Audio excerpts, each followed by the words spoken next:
আন্তর্জাতিক অপরাধ ট্রাইব্যুনালকে নিয়ে বিরূপ মন্তব্য করে আদালত অবমাননার অভিযোগে ঘিরে থাকা বিএনপি চেয়ারপারসনের উপদেষ্টা ও সুপ্রিম কোর্টের জ্যেষ্ঠ আইনজীবী ফজলুর রহমান অবশেষে লিখিতভাবে নিঃশর্ত ক্ষমা চেয়েছেন। বুধবার ট্রাইব্যুনাল প্রাঙ্গণে চিফ প্রসিকিউটর মোহাম্মদ তাজুল ইসলাম সাংবাদিকদের জানান, ফজলুর রহমান একটি আনুষ্ঠানিক আবেদন জমা দিয়েছেন, যেখানে তিনি স্বীকার করেছেন টকশোতে করা মন্তব্য তিনি ভুলে বলেছেন এবং আদালতের অনুকম্পা কামনা করেছেন। আগামী ৮ ডিসেম্বর এ বিষয়ে শুনানি হবে।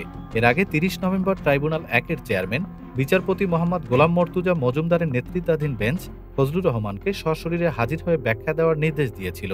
ট্রাইব্যুনাল তার একাডেমিক সনদ ও বার কাউন্সিলের সার্টিফিকেটও প্রদর্শনের নির্দেশ দেয়। ফজলুর রহমানের বিরুদ্ধে অভিযোগ, ট্রাইব্যুনালের এখতিয়ার নিয়ে চ্যালেঞ্জ, আদালতের নিরপেক্ষতা সম্পর্কে অভ্যন্তরীণ বন্দোবস্ত থাকার দাবি এবং প্রসিকিউশন সম্পর্কে অবমাননাকর মন্তব্য।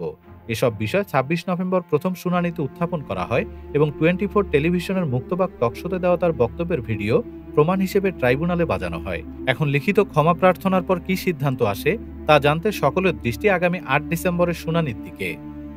ডেস্ক রিপোর্ট, বাংলাদেশ সময়। বাংলাদেশ সময়, সবার আগে দেশ।